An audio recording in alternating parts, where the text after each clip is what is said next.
Hi, everyone. Welcome to Wednesday Night Legal Marketing Live. My name is Mitch Jackson. I am here with the amazing Ryan Foland. Ryan, thank you for joining us this evening, sir. It's good to see you. It's great to be here, buddy. I mean, there's no other place with no other person that I'd rather be here on a Wednesday night. Done.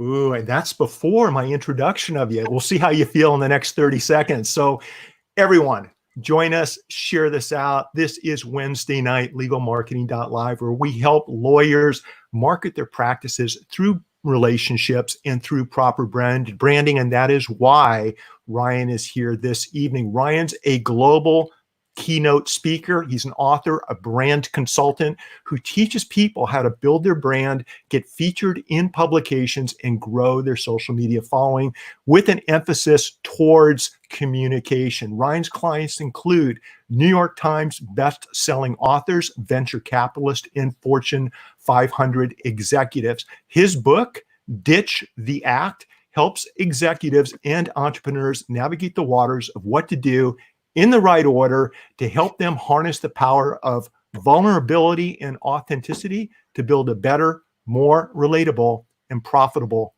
brand. Now, in chapter, and let me show you guys this. In chapter, I think it's 42, Ryan, if I'm not mistaken, Ryan was one of my expert contributing authors in chapter 42 of The Ultimate Guide to Social Media. And that's where for the first time, I was exposed to the 313 communication method. And tonight, what Ryan's going to do is show you in real time how to drive a significant volume of new clients or referrals to your law firm or to your business using the 313 communication method. And I understand that's intellectual property protected. So good for you, Ryan. I'm proud of you. And also, you guys, about halfway through at the bottom of the hour, we're going to bring in my dear friend, gifted Huntsville, Alabama trial lawyer, Mo Lilienthal, so that Ryan and Mo can walk through this process in real time. Now, during the course of the show, I will be fielding live comments and questions. You guys join us over at mitchjackson.live, which is a Facebook page. If you want to, right there, mitchjackson.live. If you guys want to engage in the real time. Having said that, we're broadcasting all over the internet. We're on LinkedIn, YouTube, Periscope, Twitter, multiple Facebook groups, and websites. So with all of that in mind, Ryan, why do we even need to worry about the 313 communication approach? Don't people just want to know what we have to say? What's the problem? Well, you said it. It's that we want to hear what people have to say, but the problem is people say way too much. And the reality is that the more you talk, the less people listen. And the less that you talk, the more people ask questions. And questions, as lawyers should know, is really the magic secret sauce to anything. When you ask a question or when someone asks you a question, it creates conversation, that creates connection, that creates a relationship. That's what creates connectivity. It creates curiosity, and it gives you a chance to give them information that they want, not that you want to tell them. And there's a big difference there. So I understand there's a big difference, but oftentimes, especially when we're dealing with lawyers, Ryan, listen, I'm going to tell you exactly what you need to hear. I'm going to tell you exactly how to fix your problem. So stop talking, start listening, and focus all of your attention on me, because I'm here and it's all about me. So let's get started. That doesn't work. That doesn't work when we're communicating on social media, on live video, when we're probably sitting across the desk from people, right? Yeah. And the reason for that is the stigma that you're going to have, whether you know it or not. And if you don't believe me, I challenge you to go to an open Google search and just type into the Google, the magic window there, lawyers are, and then stop typing. And Google will produce a drop down and it will show you all of the stereotypes that you are working against. And they're not going to be pretty. They're not going to be pretty. And I think maybe one way to avoid falling into one of those stereotypes is to speak less and listen more, and to understand, what it is your audience is interested in, what their unique problem is that needs to be solved, and then using your 313 communication method, helping do all the above in an efficient, timely, probably even entertaining or engaging way, I'm guessing. It does. All of the connection that happens with your communication happens only if you create a connection. And you have to realize that the first few moments, whether you say anything or not, you can't not communicate. And the reality is that you think people care what you do. Your parents told you that from the very beginning. What are you going to be when you grow up? Nudge, nudge. You need to be a doctor or a lawyer. Okay, nudge. You're going to be a lawyer. You're going to be a lawyer. Everybody needs a lawyer, right? And so we are ingrained into our brain to ask and answer a very particular question. Hey, nice to meet you. What do you do? But to be honest, what happens in reality is someone will ask you that because culturally that's the first starting point. But they'll ask you that, not really caring what you do, waiting for you to answer, so that in that meantime, it gives them the space to think about what they would say to that same question that they would hope that you ask, just being courteous after you asked them because they want to be polite because you asked them the same question. And then they say, so what do you do? And because you really haven't listened to them, now you get the stage and you tell them about what they do. But at the same time, the person that is asking you that question because you asked them is sitting there trying to figure out whether or not you were actually listening to what they said when they answered what you do. And what a dance. That happens all the time. Yeah, it sounds like a crowded dance floor at a wedding you don't want to be at after too many drinks. And if you're out there and you don't know what you're doing, it could end up being a nightmare the next morning. If you know how to approach this situation, the way you're going to share with us, you're going to take us by the hand and walk us through, hey, Ryan, what do you do for a living? Or how can I fix this problem?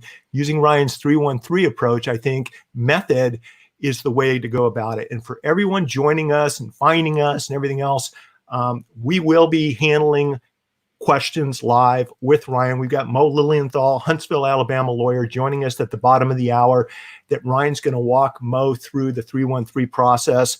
And one of the reasons, you guys, I wanted to bring Ryan on, and we're talking about that 313 process, is the reality is the first talking point is Ryan wanted to point out to everyone that, you know, nobody is as interested in what we have to say as we are, right?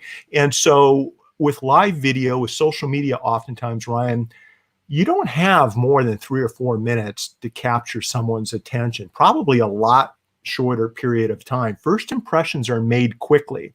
And I want everyone to really digest Ryan's 313 communication approach so that you can make the right first impression with your live video audience, with a potential client on a private Zoom, or maybe when you're on the stage like Ryan speaking to 500 or 1,000 people. You want to start off strong, you want to start off right, and you want to start off connecting and building rapport with your audience. All right, so now that we know people aren't that interested in what we have to say, what are we going to do about that? How can we improve our clarity and specificity of our message?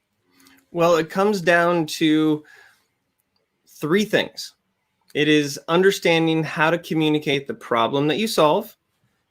And I said something particular, how to communicate the problem that you solve. You can still say, I solve this problem, and be super uncompelling based on how you communicate it. So you have to be able to communicate the problem that you solve. You have to be able to articulate your solution in a way that clearly solves the problem that you've established. And you have to understand not only your market, but your target market. So as I had asked you prior to this, or shared, what we ask is, what do you do? If we first have a baseline and understand collectively that people don't care what you do, instead they care about the problem that you solve. And that's the first step to understanding the premise of the whole 313, because it's a basis of saying less and focusing on starting with the problem. So do you believe, speaking for lawyers, do people really care what lawyers do? Like, as in what they actually do, or do they really care about the problem that they're solving? I think without a doubt, lawyers care about what they do, where they went to school, what awards they've received. I think the consumer is looking for someone to help them fix a problem. Got it. So to the person who is a lawyer and they get the question that says, what do you do? Instead of the default, I'm a type of lawyer, the challenge would be answering the question a little differently and saying, well, it's not really what I do that's important. What is important is the problem that I solve. And that changes the entire dynamics of the conversation, because if you say that and then stop talking, the person will ask you, what problem do you solve? Now you have an opportunity to start the conversation and communicate the problem that you solve. Now, it could be nuanced. It could be particular. It doesn't even have to let them know that you're a lawyer, because you're just purely stating the problem. And that starts to get them to think if they have that problem. People are inquisitive naturally. And so they're going to start thinking about what would solve that problem. And you then have a chance to explain it in a simple term, which already has them interested. So there's a lot that happens in that first few moments, right? So if you answer the question, what do you do, with, it's not really what I do that's important. What I'm most passionate about is the problem that I solve. It flips the switch, and it allows people to see that you might be able to help them solve a problem, which they're more interested in than what you do. And when it comes to creating clarity and specificity, if we don't have structure, or if we don't have sort of barriers to communicate within, the problem is that you can go way off script way easier. And this is not a scripted reply. It's just putting different bumpers in the bowling lane. So ask yourself, can you state the problem that you solve without any mention of what you do? And if you can do that, that's the first part of the 313. The 313 stands for being able to explain what you do in 3 sentences, and then into 1 sentence, and ultimately into 3 words. It's like those little Russian dolls that get smaller and smaller with your messaging. And from a branding standpoint, it's important that we have to understand our brand is directly tied to the problem we solve, our solution, and our market. But I'm still surprised how many professionals, if you just flat out ask them those individual questions, they're not going to answer in a sentence. It's going to be a paragraph or an extended conversation. And if you can't do that, you can't get to the specifics that are particular for the person you're talking to.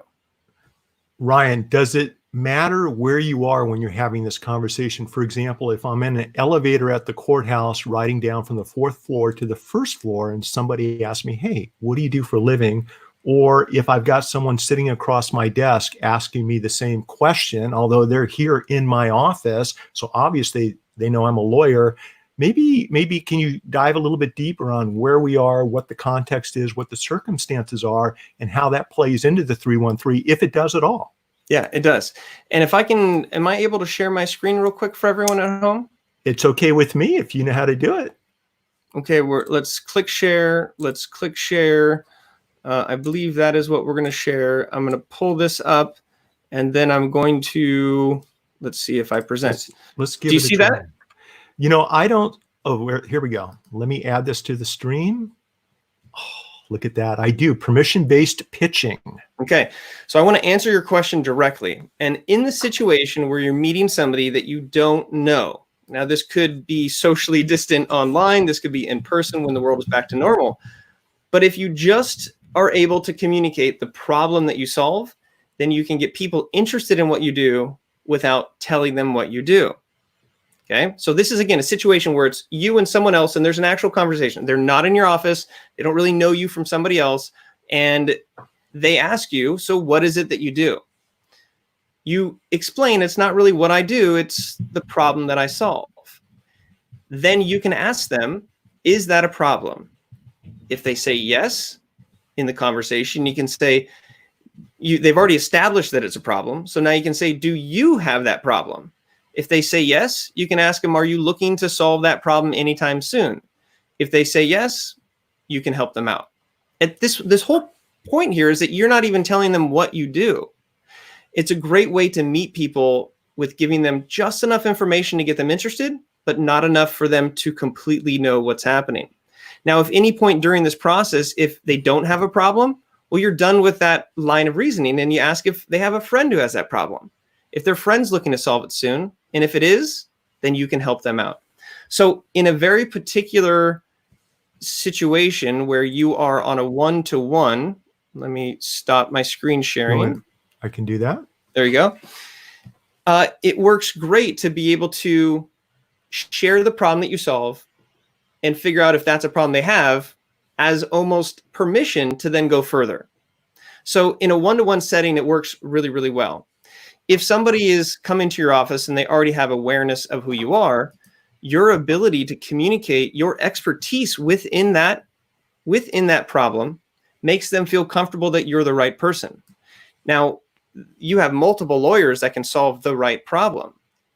but how do you distinguish yourself from someone else? And that's where really having a hyper focus on how you solve that problem, your specific solution, and the relationship that you're building with that person, you're able to communicate your value of solving their problem. So if it's in a conversation where they know, you're not a robotic going, oh, I'm doing this, I'm doing that. And in an elevator, this is not an elevator pitch.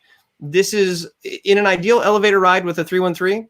They would ask you what you do. You tell them that it's really more of the problem that you solve that's important.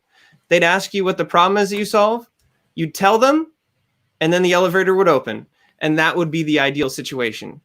Because again, you want people to feel like they're opting into the conversation. And any type of elevator pitch that tries to do everything at once is overwhelming, and people know that you're coming after them. In a general sense, the 313 helps you to lock in your core messaging. And for lawyers who are trying to build their brands and trying to put themselves on social media, they're going to ask themselves a question, which we all do. What the heck am I going to post? What do I do? Right. And so people start to build a brand by creating content, writing articles, and showing their thought leadership. But sometimes they forget to solidify the first step. And so I meet people who are well along in their career, they're successful, but when I challenge them to go back to the core messaging and answer these fundamental questions, it all of a sudden teases out information that they're not sharing, or they're sharing information that doesn't necessarily align with it. It's like if you're boating, you have a compass. The 313 is a compass for your messaging. So let's say that you're building a website. Okay. Ask yourself, does this website communicate the problem I solve? Does this website communicate my solution? Does it target my audience? And we have a tendency to just go broader and wider and appeal to everyone. But I'm sure you know, the more niche down you are in legal, the more specific you can really get into those nicks and crannies. It's actually communicating right out of the gate a solution in a user-friendly recipient way where you're not putting someone off. The conversation continues, and when it's all said and done, they're going to get value out of it. And I love the way you described not pointing out that we're a lawyer, but focusing on some other things. And you guys, I'm speaking with Ryan Foland. Bring your questions in. I love the questions that I'm getting already. Who's talking about his 313 method of communication. Ryan, in chapter, I think I said it was 42 in my book, you laid all this out. And you guys, I think it's like 6-7 pages of details and steps. So I don't want everyone to be overwhelmed, because some of the questions I'm getting here, Ryan, is there are a lot of steps. And here's what we're going to do, you guys. We've got Huntsville, Alabama lawyer Mo Lilienthal is going to be, easy for me to say, going to be joining us in a few minutes. And Ryan and Mo are going to walk through this exact process. So you'll get to see how this works in real time. But one of the things, Ryan, I liked is you didn't say start off with being a lawyer. In other words, lawyers, what do you do? I'm a lawyer. A lot of times that'll turn someone off. There's a stigma about being a lawyer. I love lawyers. I married a lawyer. My daughter's a lawyer, right? But talk a little bit about the 313 and why step number 3 that we're talking about today, we need to deal with the stigma, the historical stigmas that lawyers have. Mitch, have you ever jumped out of an airplane?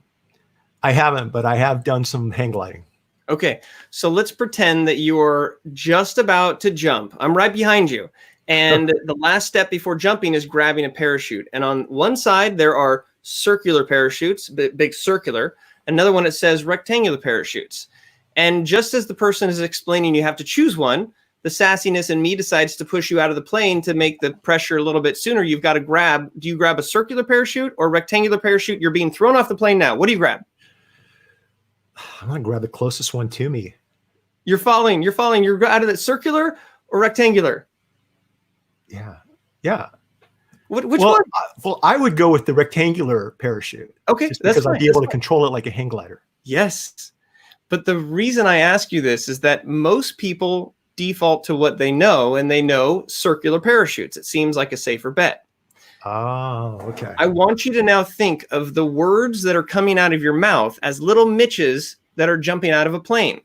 And each of these little words are attached to a certain type of parachute. Poof, poof, poof, poof, poof. And when you have a general word, a generality. I'm a lawyer. I'm a financier. I'm a stockbroker. These things that have such a long line and history of brand halo, you don't know where that's going to land in someone's mind. Just like if you jumped out of a plane with a circular parachute, you might end up on a hot telephone wire or in the middle of the ocean or hopefully on Catalina Island, but you don't have control. So think about the words that you choose to use. And lawyer is a great example. If you just say, I'm a lawyer, do you know how many different lawyers there are and the different types? Like, you don't know where that's going to snag. Somebody might have had a family lawyer and had a really negative experience. And then the word lawyer just drives them crazy. It got snagged on a hot line. So the idea here is that you want to use more specificity, and people like puzzles, and their brains start to think whether you were thinking or not. And so to come out and say, I'm a lawyer, people might not see you as human right away. But if you're a problem solver, they see you as somebody who's passionate. If the problem that you solve has to do with saving families, they might think that, you're more relatable because they have a family. The idea is that, and this is a major, this is the entire book. On the back of it, it just says, hold it up so we can see the cover real quick. Ditch the act. Yeah, okay. Now on the back, it just says 2 words, be human. I don't want to offend anybody, but if you're a lawyer, some people might not see you as human. That's just the fact of the matter. But you are a human. And so not leading with being a lawyer and leading with problem solving and getting them to talk and understanding will create that connection and that relationship. So that's just a high level looking at words as little people jumping out of your plane face. Try to snip the parachute so that you have a bit more control of where it lands. And you don't have much control over that word lawyer. No, you don't. Or how other people feel about those initial couple of words that come out of your mouth. I love that, Ryan. And once again, though, I'd probably grab the closest thing to me as I'm heading out the door, right? Listen, I posted a comment by AJ, who's a lawyer out of Georgia and a friend of mine, about lawyers on social media, which kind of leads us to the next talking point. As far as using the 313 as our core message to act as a guide on social media. How can we do that, Ryan? So it's one of the hardest things to do is to, 1, figure out what content to create, and then 2, not be distracted by all the other type of squirrely content that you could. And I think you're a great example. Good. I'm glad that we've got some humans out there. Johnny's a human. Another fantastic lawyer out of North Carolina, Ryan. Now, see, when I think of you, Mitch, and I look at your content, I mean, we're here at Legal Wednesday Night. You talk about legal. I brought you onto my World of Speakers podcast to talk about legal stuff. You're very niched into that area.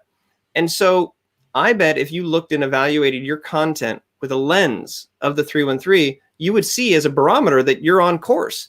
Your content is revolved around the problem that you're solving. And you specifically target a very specific clientele. You're even targeting lawyers as part of your target market. You wrote a book for lawyers in social media. And so that all piles up into the same direction and helps you to become top of mind.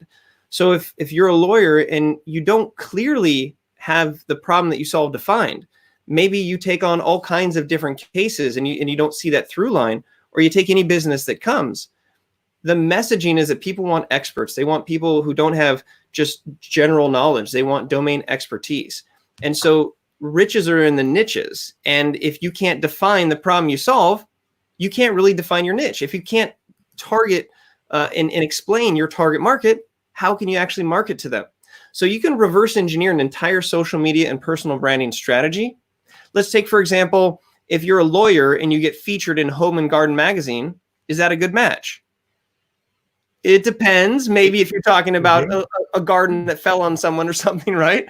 But you can but what if, Ryan, what if you're interested in gardening? What if that's a passion or a hobby? Does the 313 have to do with a pitch for business, or can it be for a pitch for relationships with other people who share a common interest? So the 313 teases out who you are at the end of the day, because I believe that who you are is the problem that you solve. And I think that a big part of being someone in business today, you have to, what's up, Brian Kramer? You have to have something that makes you human. You have to have a profession that you can lean on. And then there might even be some sort of hobby that has nothing to do with either. So I have a whole branding starship process that I bring people through to help them identify what these different qualities are. Again, it's outlined here in the book as well, where I believe a brand is the intersection between what you want to be known for and what other people think. And so a big part of building a brand is actually asking people who've known you for a long time what they think about you and match that up against what you want to be known for. And now you can actually bring in the center of those circles that really is who you are as a person. So if you're into gardening, then sure, you can incorporate that into your social. But I want to clarify that if you look at your social media strategy, yes, I said human. We said human a few times. There's a business and there's a human. And the problem that people have in social media is that if all you do is post about business, then you'll seem salesy and spammy and maybe really not connect with people. And so that's where you have a chance to be human and have business. Ideally, you want to be 50-50 or you want to share more personal than business. And sometimes that gets uncomfortable. But we have a tendency to think that by sharing our accolades and sharing all the stuff that's good is what people want to see on social. It's what people post on social, but it's not what makes you relatable on social. And there's a distinction there. There's a distinction. Absolutely. So I'm always trying to get more personal, let more of who I really am come out online. And it's not an easy thing because you've got to be vulnerable. You've got to put yourself out there. But the 313 is a tool to start the mapping on where your messaging goes. And so if you have that as a keel for your sailboat, you can control the wind and go in a direction that you want in people's minds. I love that. I love that. And, before we went live, Ryan, let's be transparent. I mean, we're both sailors. I was just commenting on a picture that I saw you post someplace on social media with one of your sailing excursions. And you're a diver. I don't know if you know this, but I grew up diving also. With awesome. My dad. I got my tank and my spear gun right here just to keep me company. And so I just feel like there's a connection there, you guys, above and beyond everything else that Ryan's doing. And that's why sharing this stuff on social media, I think it does connect you and it helps build relationships. When it's all said and done, yes, you have to deliver, you have to fix that problem, you have to be able to walk your talk. And I think Ryan's book, Ditch the Act, is something that will allow all of us to do that better on live video, on recorded videos, and on social media. And we're going to be, I want you to share a little bit about the book with us, Ryan, and then I just want to give Mo a heads up that we're going to be bringing him in a couple of minutes. So I do see you over in the green room, Mo, and I can't wait to bring you on. Ditch the Act. How can we take what you've just shared with us in Ditch the Act and bring it to social? So if you think about online versus offline, in a pre-COVID-19 world, it seemed like there's quite a difference, right? I might be comfortable in person, but maybe I'm timid online. We're now at this really unique junction where we're seeing this mesh. And the new reality is that there is online and offline. And you really don't want to have different personalities online and offline. If you think about it, you might be a certain way to your friends. You might be a certain way around your wife. You might be a whole other way around your boss. And with your buddies, it's like a whole different thing. But there are people that get put in mental institutions for less personalities than that. And the reality is that we carry around this angst and this anxiety of like holding these different acts. Like, oh, this person's here, I'm going to act a certain way. And then, oh, they're gone. And you're kind of yourself. And then it's over here. So the book really talks about how once you can sort of share your journey, not just the ups, but the downs and your version of ugly, you actually get all of that out there and you give people a chance to relate to you because people don't see themselves in your story of success. They see themselves in your story. And so if I have this is a challenge and we have a whole worksheet on this in the book. And if you do want to get this, I'm going to give you a link at the end and I'll tell you now it's ryan.online/lawyers, ryan.online/lawyers. And we have what's called an exposure resume, which brings out all of the things that you would never put on your resume. And those are the things that you've actually had the real learnings and the life lessons from, but you just might be afraid to share that process up until it. Then what you do is you're able to take those experiences and incorporate them into your bio.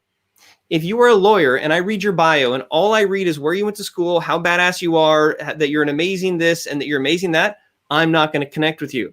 But if you grew up with cats, or you're a dog person, or you talk about how somebody got up in second grade and said that you had a crush on somebody and that like affected your trust issues for the rest of your life, people can relate to that kind of stuff. And so in the book itself, my co-author and I really first ditch the act and share our life story. And then we share examples of other people and how that's played out in business to really create economic growth in being relatable. And then the last part of the book is actually the step-by-step process, how you do it. We have an 8-step process to file it through. But if you're listening to this and you read your bio, the bio challenge, and it just paints you in this amazing picture, then you are missing an opportunity to relate to people on that level. So what was hard about this book is that, you know, we had to write it so that I can give it to you and I don't have to do anything to help you out. And so it really is worksheet intensive, and it's a kind of book that you can work through to figure out how to take the stuff that you're not sharing and use that as a secret weapon. And the secret weapon is just making sure people know that you also had crazy high school stories, and that you had challenges with your parents at a certain point, or that you might be struggling with raising your kids in a certain way. And all of a sudden they're like, cool, me too. And in quarantine, everybody's feeling the same. Like there's this collective universal camaraderie because we're all stuck at home. And so people are ditching the act now, and they're sharing their real feelings. And this is totally new. This didn't happen. There were certain people who were brave enough, but now people have a collective ability to share what's not going right. And people jump in the comments and say, it's going to be okay, or this is my solution. Ditch the act is a way to bring people into your journey so that you don't have to convince them that you're better than them, but you're actually showing them that you are a lot more like them than they would have ever thought. So I, being transparent, am going to, once we're done tonight, probably after a glass of wine, Ryan, I'm going to jump back in and clean up my bios. I'm going to walk my talk. There's a publication out. It's called Martindale Hubble. It used to be, before the internet, it was these big books, and all the lawyers are listed in Martindale Hubble. And if you go through every bio reads the same way. As a matter of fact, we used to simply tell our ad people, or Martindale Hubble people, make my bio like that law firm, right? And it's exactly the way you described. Now, if you go to my bios at jacksonandwilson.com or streaminglawyer.com, you're going to see hang gliding, scuba diving, growing up on a guest ranch type of things. And then at the bottom, you'll see the more professional stuff, just because some corporate clients, that's what they want to see. They want to see, you know, they have to justify. Yeah, and it's okay. It's okay to show those accolades, even if you pop them up on top. Yeah. But if you're creating content online, you're getting serious about putting yourself out there on social media, you don't know who is cyber stalking you down to find out who you are. And if they end up on your website, which they usually do, the only way they're going to get to know you is that about me. And if you put them to sleep, it's just not going to work. Here's a quick story about a client, big VP. And I want you to tell the story. And Mo, I want you to know you're on deck, big guy. So go ahead, Ryan. Very quick. Working with an executive on his bio. And basically you tease out through a whole system of storytelling throughout your entire life. And then you pull out the stories that resonate the most. And he was talking about how he wanted to become a paper boy so he could make money to buy video games. And up until that point, it was like, wait a minute, stop. You played video games? Oh my gosh, video games. And we had this whole side conversation about video games. Yeah. You would never, like, I did not connect with him at his crazy VP level of what he was doing. But as soon as he said video games, I was like, oh, let's talk about video games. You're like, video games. And so some of the things that you're not sharing is exactly what will get people to care and to relate with you. All right, let's do a 3-1-3. Yeah, what I want to do real quick, let me just try something here as far as screen share at my end, because what I want to show you is walk my talk here, you guys. Hopefully, let me bring it up. Boom, boom, boom, boom, boom, boom, boom, boom, boom. Where is my man? Let me put it over here. Okay, so if you look at, this is our bio, okay? And this is a lawyer bio, you guys. So you got my mug right there. It is what it is. I'm not in a suit, but look what you see next. Can you see this at your end, Ryan? Because I'm in a different tab. Okay, so this is the guest ranch I grew up on in Tucson, Arizona. These are the Tucson Mountains. I'm the first person to ever hang glide off of Gates Pass, which is the backside of these mountains here. That was just a coin flip. I got lucky. Little motocross right there. And then I come down to the legal stuff. some videos and things that the bar associations put together, a family picture from Venice when we were there as a family when the kids were younger, and then some of the awards and accolades and things like that. It's a little bit different than what most lawyers have, right? Mm-hmm. So, and here's a question for you. And while you're reviewing it after a glass of wine, I'm challenging you how many stories you're actually sharing that shows a bit of vulnerability and actually when something went wrong, and stitching that to how and why you are who you are today. So it's not an easy thing to do, but it's one thing to say I'm hang gliding and I'm motocrossing, and that actually might make you more unrelatable because I'm jealous. I haven't hung. I don't do that. Maybe if I'm a motorbike guy, I might. So that's where like maybe how people resonate with how many times you failed. So did you have challenges passing the bar? Did you struggle for a couple years during a certain recession? Did you at one point like not sure if law was right for you? Some of those real life situations and how you came out on the other side, that like giving me the chills. Like that's what the real passion is of getting to know you. I love that. AJ says his biggest landing part of his website is his About Me page. So I'll be checking it out, AJ, because I want to see some of the challenges that you've had that I will be adding, Ryan. I'll be adding those to the bio. I understand what you're saying. And thank you for pointing that out, because that's something that I think people will resonate with. Now, speaking of stories, speaking of amazing human beings, speaking of some of my favorite people, Mo, I want to bring you onto the show and introduce you to Ryan. Mo, it's good to see you. Ryan, meet Mo. Mo, meet Ryan. What's going on, Mo? Hey, Ryan. Doing good tonight. How are you? High five. No, it looks like I'm hitting you. Other way, to the side. Other way, other side. There you go. I love this. So you guys who were not here at the top of the show, Mo is an experienced and gifted trial lawyer out of Huntsville, Alabama. He's also happens to be extremely comfortable, if not expert level on social media with what he's doing. He has a weekly live video show, but Mo was kind enough to agree to come in tonight and talk to Ryan about the 313 communication technique. And that's why we're here. And Ryan and Mo, I'm just going to leave this up to the two of you. All right, Mo, how you doing? I'm good, Ron. How are you? Okay. So we could do this the nice way, or we could do it more fun. So right here, I have a buzzer, and this is from a guest on my 313 challenge. So if you like a little bit of this, every week on Monday, I release a new podcast where I go through this process over an hour. Okay. And if you do get a question wrong, but I'll let you know what wrong means, you're probably going to hear that. Okay. I should warn you, Ryan, Mo was an offensive lineman in college. I don't think you want to mess with him. So I'm a martial artist, and I also have a spear gun. Oh, I like that. Ladies and gentlemen, this is going to get interesting. Live video. Okay. So because of the amount of time, we're just going to focus on the first part of this whole process. And it's really, I'm going to ask you 3 questions. And I'm going to be very transparent about the questions and very transparent about the answers that I'm technically looking for. Okay. And the only way you're going to get a buzzer, and one of my guests sent this because he got so many buzzes because I go, then I'll just revisit. And really, this isn't me being negative or buzzing you. It's a learning opportunity for everybody. So first of all, do you agree that people care more about the problem that you solve than what you do? Not a trick question. Just do you agree with that? Yes. Okay, so that's just a foundation. If not, then like we'd argue about that because it all bases on that. So granted that we understand that, can you tell me the problem that you solve in one sentence without any mention of what you do? And I'm going to clarify. You're going to get a buzzer if I hear any indication that you're a lawyer or that you help people or anything like that. It has to be a pure problem statement. And I'm saying this because it's not easy. So can you state the problem you solve in one sentence with no mention of what you do? Ready, go. People who suffered an accident, I help them make a full recovery.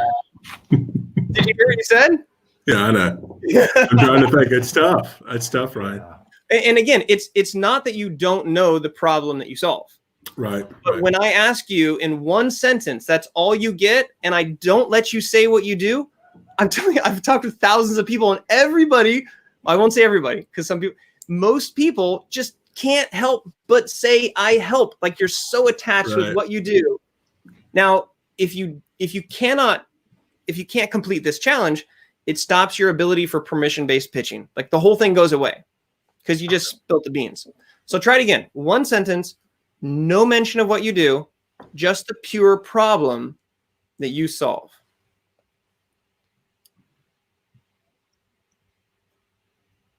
When injury victims need help, they call me. They call you. Yeah. I'm just saying, technically, like if you would have stopped at everything before, like, you just want to throw something out there. Okay. Right. So let me help. How about what about this? When injury victims need help, where? You're right. Go ahead. Okay, so let me help you out here because the answer is easier than you think. Okay. First of all, say the words "the problem." That's people forget to do that. And when you say the word problem, it actually people hear it and their brain starts to function a certain way. If you're just meeting somebody and you don't say the problem is, they could take whatever you say totally out of context, right? Like just I don't even know. We're all pulling for you, Mo. Sorry about this. Okay, so what you want to do is say the problem is blank, but don't say call me, don't say I help people. Think about your client, like your ideal client, and they call you and they say, oh my gosh, I have this problem. The problem is that I have just blank. Right. Okay, right. But the real takeaway here for anybody listening, I'm more crucial at this first part that you just remove what you do.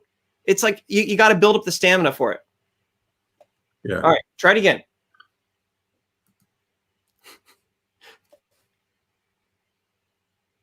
The problem is injury victims need help. Okay, you didn't get a buzzer. Okay, so we're moving along here. But injury victims need help. Okay. With what? Is that what you're saying? I like that's kind of an obvious. It's almost too general. Like you have an opportunity. With the insurance company, Ron, would you add that? Injury victims need help negotiating with the insurance company. Okay, they do need help, but you forgot to use the word problem. So just that. Okay. The problem is, or the biggest problem with injury accidents is dealing with the damn insurance companies. Like number one problem. Right. That's the problem. Something like that, right? Right. Can I interrupt real quick? Sure, Just looking at some of the comments, I think it would be helpful if we reset just a bit as to what we're trying to do here and why Mo's putting himself out here. And Mo, man, I love you, Mo. This is awesome. I owe you one. So you guys, what's happening, I believe, is that Ryan Foland is sharing with Morris Lilienthal out of Huntsville, Alabama, how to use the 313 communication method to respond, I guess, to the question, for example, hey, Mo, what do you do? Mm-hmm. Is that a fair statement? That's a fair statement.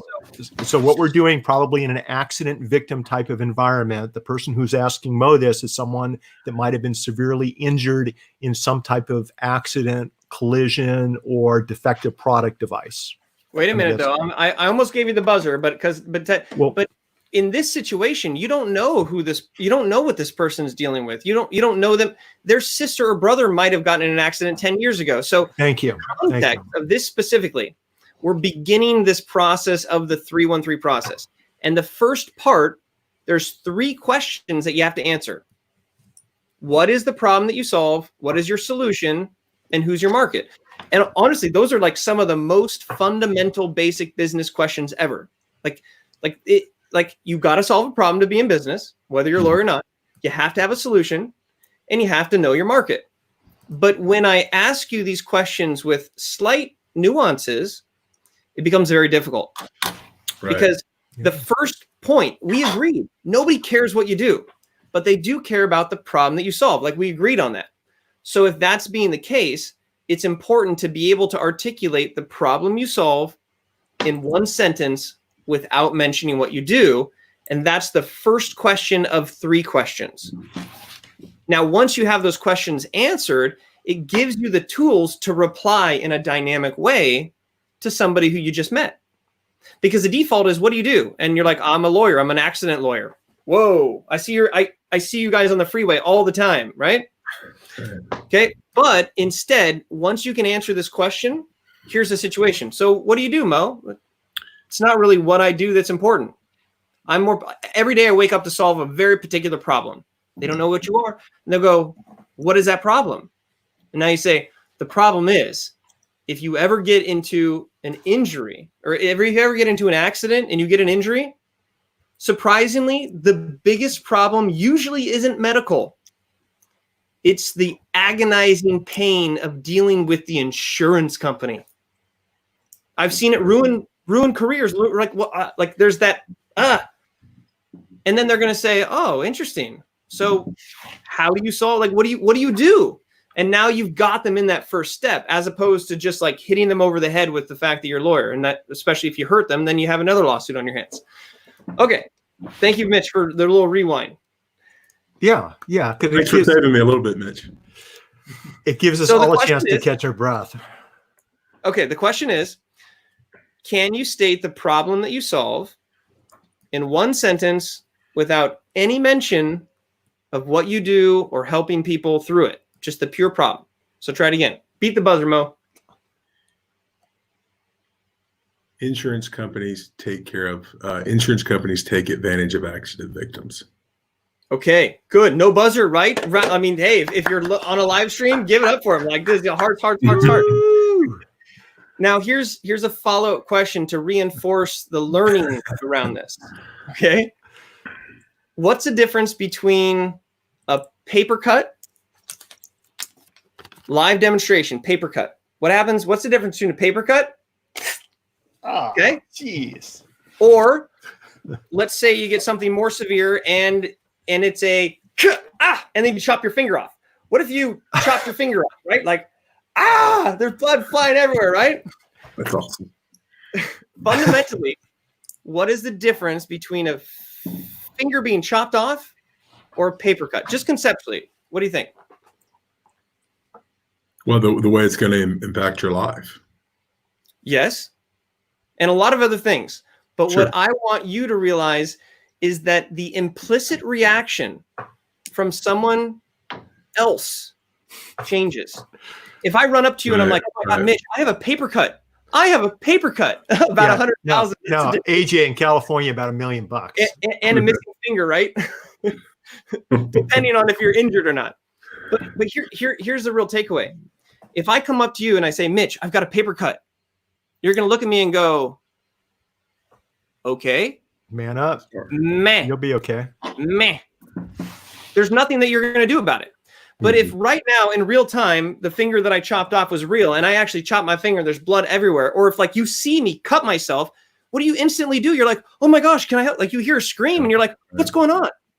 Right. The difference between a paper cut and a finger being chopped off is the implicit reaction in someone's mind. So you did a good job at stating the problem. Yes.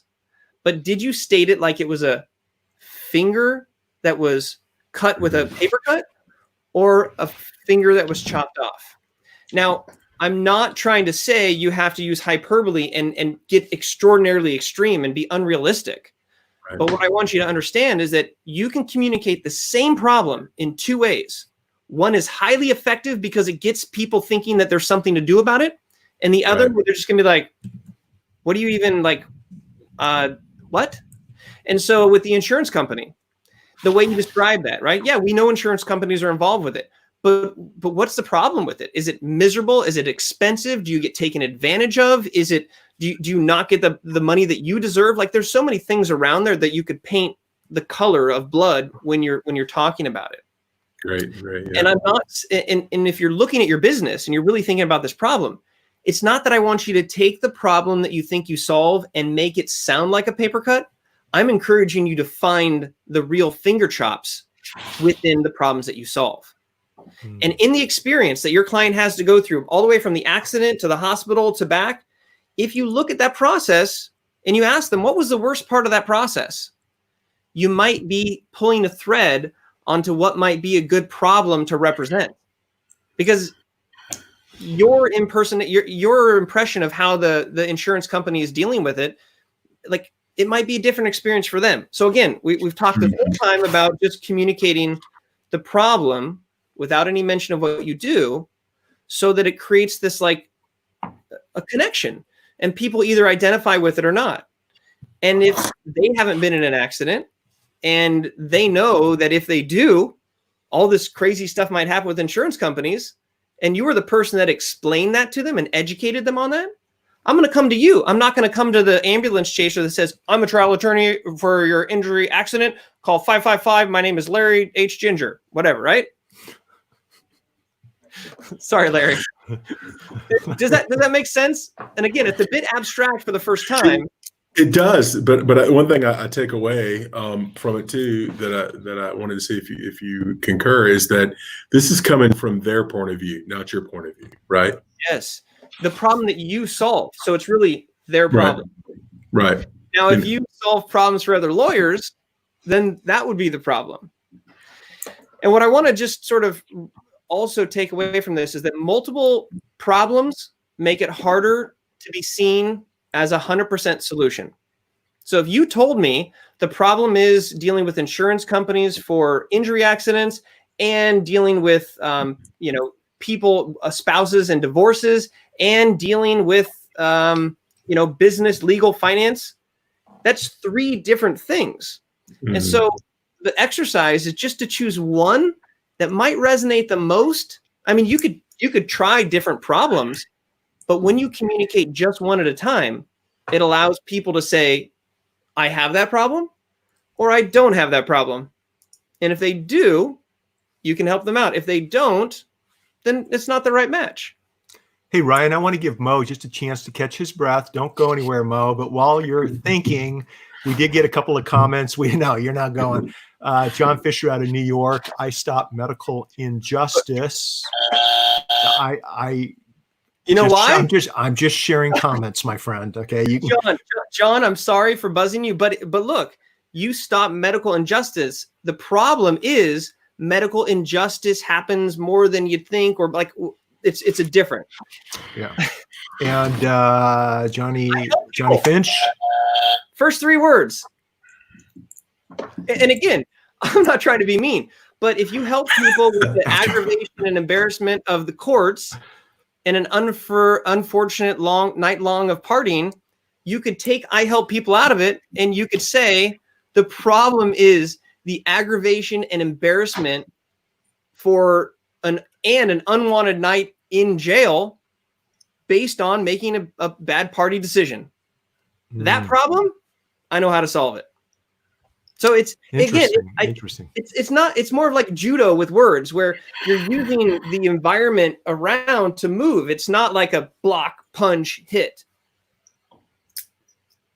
And there's actually 5 steps, as I understand it, to drill down to this 313, you guys. And it's something where we'll share resources in the comments wherever you're watching this afterwards. And I wanted Mo to be able to catch his breath just for a second and kind of reset you guys. If someone asks you, if you're a lawyer, hey, what do you do?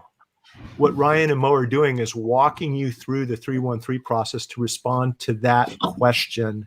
And I think it is based upon the context of where you are and what need that particular person may have. I think, Ryan, you can kind of figure it out a little bit. I mean, if somebody is, if I'm down at the motocross track and I've got a guy with a busted arm, looking at me with tears in his eyes because he hasn't been able to ride for 3 weeks, and he's like, Mitch, what kind of lawyer are you? I have a feeling he probably needs an injury lawyer.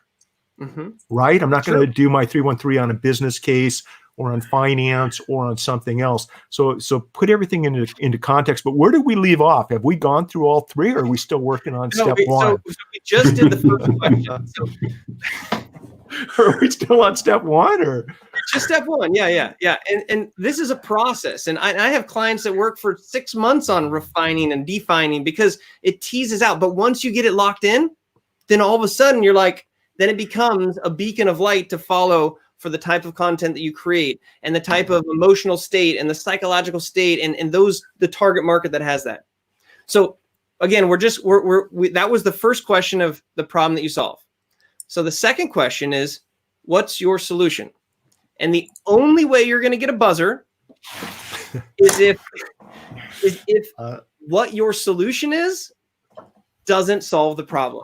And it's amazing how many times I ask a simple question. What's the problem? They tell me the problem. And I say, what's your solution? And they tell me the solution. I go, does that solve that problem? And they're like, no. So it's amazing. So it's just, you're tying the dots. So I'm going to ask you, what is your solution? And tell me in one sentence. And the only thing I want you to achieve with this is that it clearly states the problem, that it's a pain in the ass to work with insurance companies if you get injured. So go for it. Sure. I specialize in personal injury law and representing victims against the insurance company. Okay. Did that solve the problem? Sorta, yeah. Maybe not as directly as it could have been, but yes. Okay, and that's the main takeaway, is that your solution, what you say, this response, should directly relate to the problem that you solve.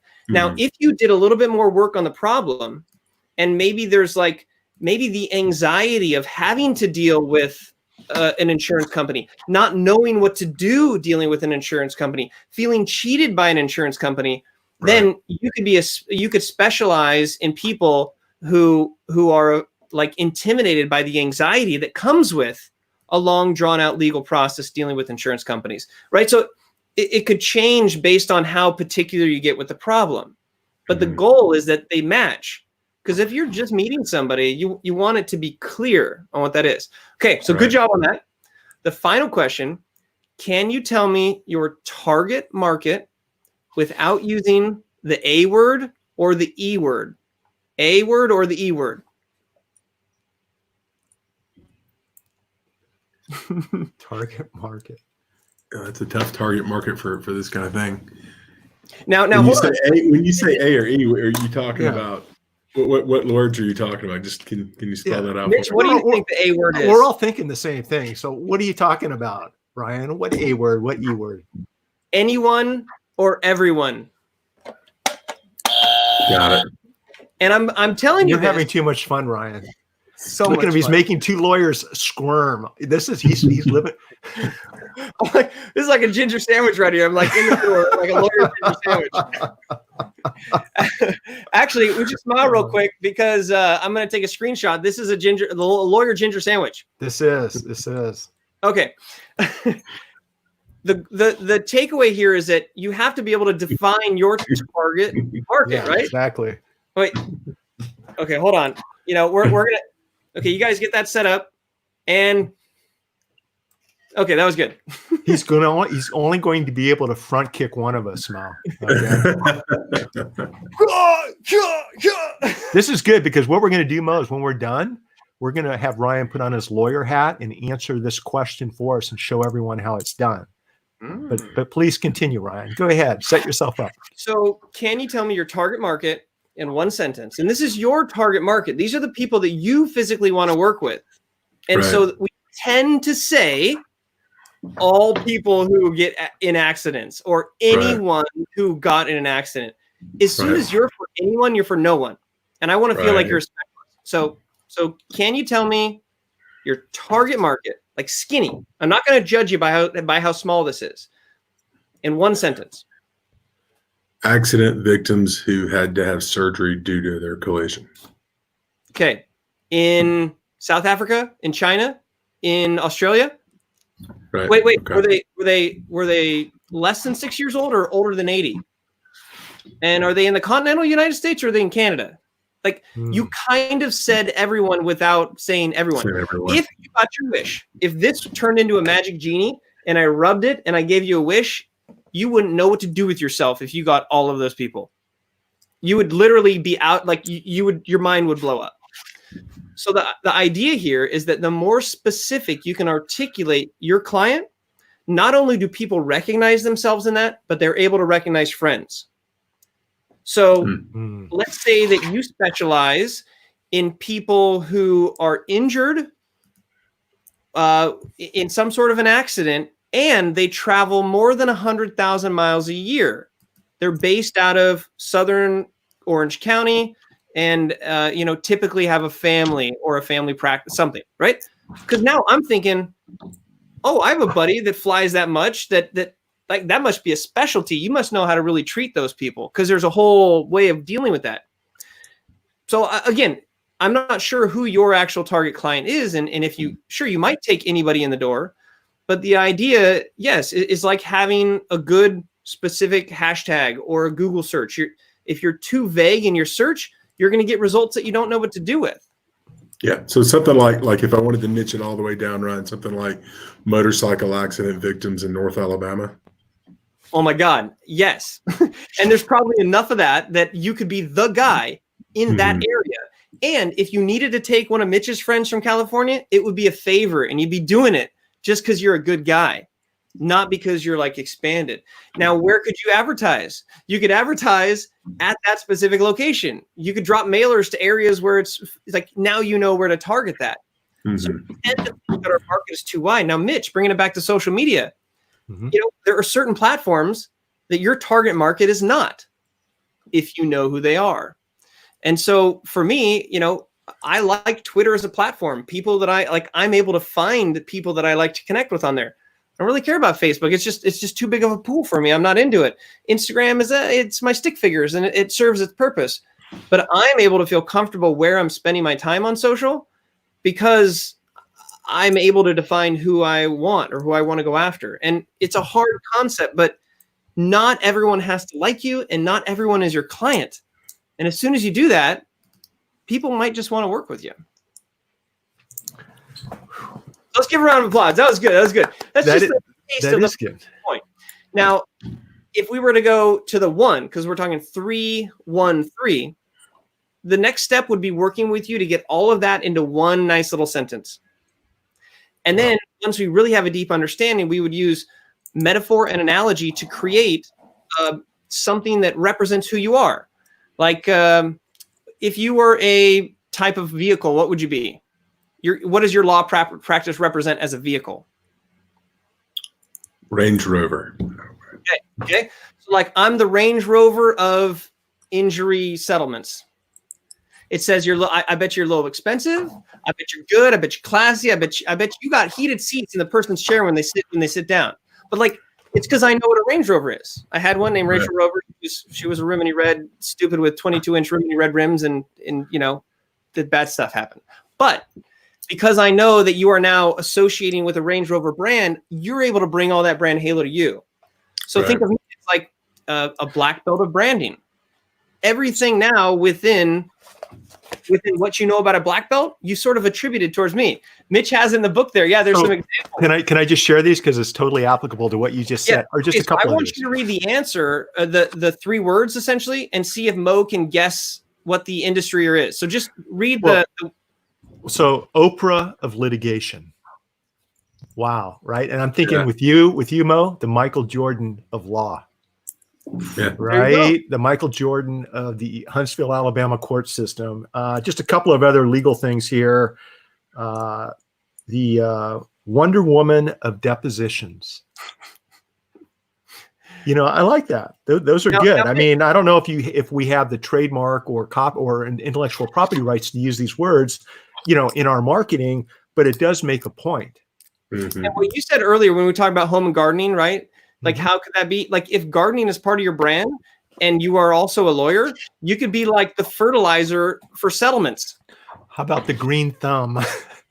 The green thumb of big settlements or deep pockets. Put my green thumb in your deep pocket and sleep well tonight. And see, the reality is that when you use metaphor and analogy, it gets people to come up with their own ideas. And so again, it's just a thought experiment to really tease out how you want to position yourself. Like, are you more of a Range Rover or are you more of a Honda Civic? Like, that can help in creating brand strategy as you move forward.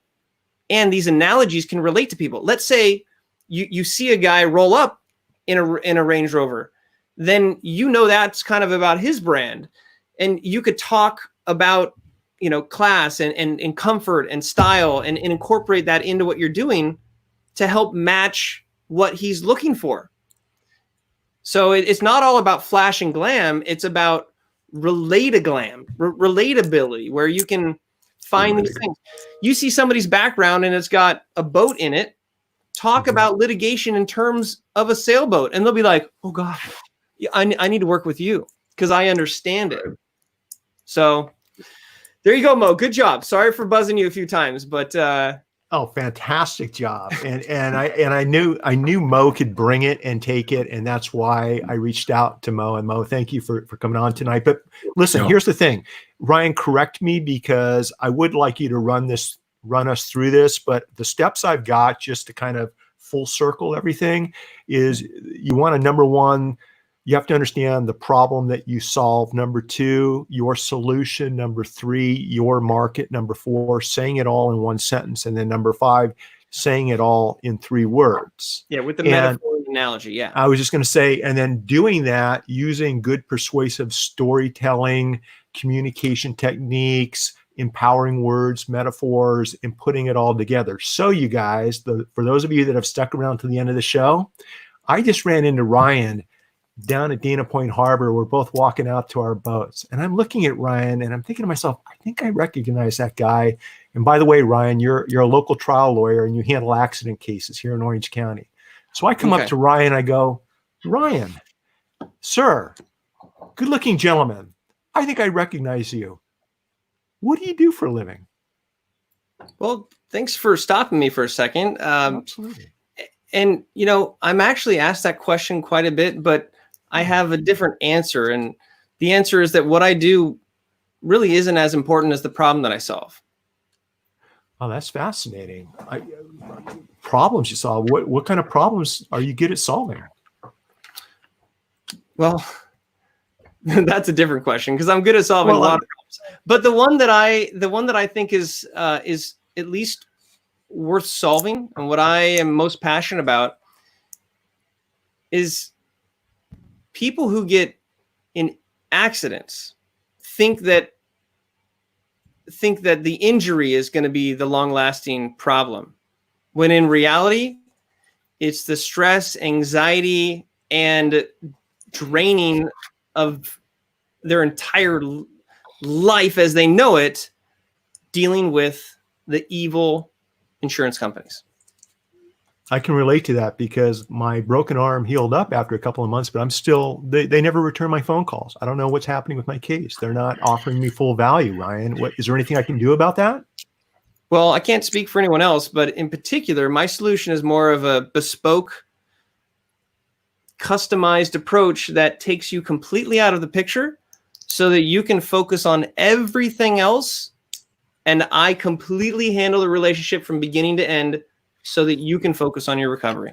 So you mean I can spend all my time out on the boat and less time on the phone with insurance companies leaving messages? Yeah, but I want to clarify that I'm not for everyone, because you see me in this beautiful area. I don't want to leave Dana Point. So I'm focused in this specific zip code in Dana Point from Laguna to Newport. And it may seem selfish, but I know who I like to work with, and it's people that share this beautiful city with me. So if you do know anyone in that area, I might be open to working with them.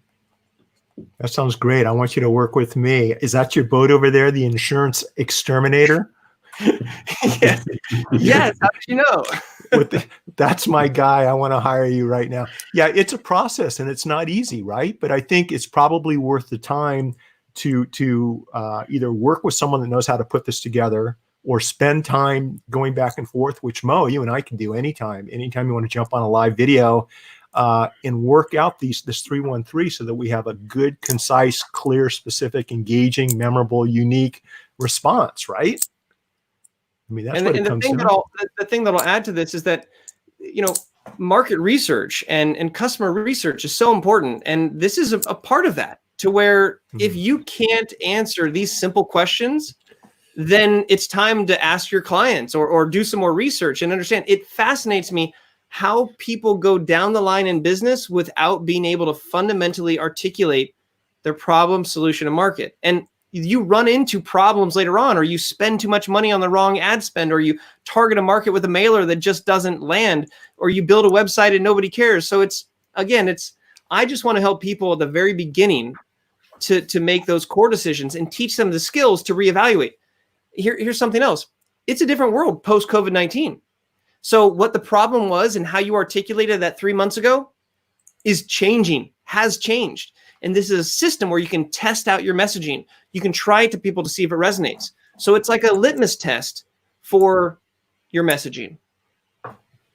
I love it. See, there's little 3 words there in the end, a little metaphor analogy. It's a litmus test. I love now I'm just metaphors. thinking of a paper to dip in there. I'm going to have Ann Miller on the show, and Mo, I think, has met Ann on 1 or 2 of my live broadcasts, and she's just, she's just an expert when it comes to metaphors. And Mo, listen, I totally appreciate you coming on, my friend, and let's you and I work on this together. I think it'd be fun to kind of work out some really clean, concise, 313s. And just to help you guys out, and for everyone there, I just want to wrap this up for us because I know we're getting to the end. Okay? Sure. I just want you to remember these 3 rules. First rule is I don't care what you do. You see, I've got problems and so do you. You won't get me interested in explaining minor pain. You got to solve a problem in a finger chop way. Rule number 2, you talk too much like a giddy little kid on a yellow school bus. Start with the what, not with the how. Make it conversational and learn to shut your mouth. Rule number 3, create intrigue. Talk about the target market to the nth degree. Tap into the FOMO of the person who is listening. Say anyone or everyone and you will be less interesting. The goal of your pitch is for them to want more. Don't miss opportunity knocking at the door. First you state the problem. Then you say you solve it. And don't forget the market. That's awesome. Mic drop with Ryan Foland at ryanfoland.com. Morris Lilienthal out of Huntsville, Alabama. You guys, thanks so much for being on tonight's show. I really appreciate it. This was high five.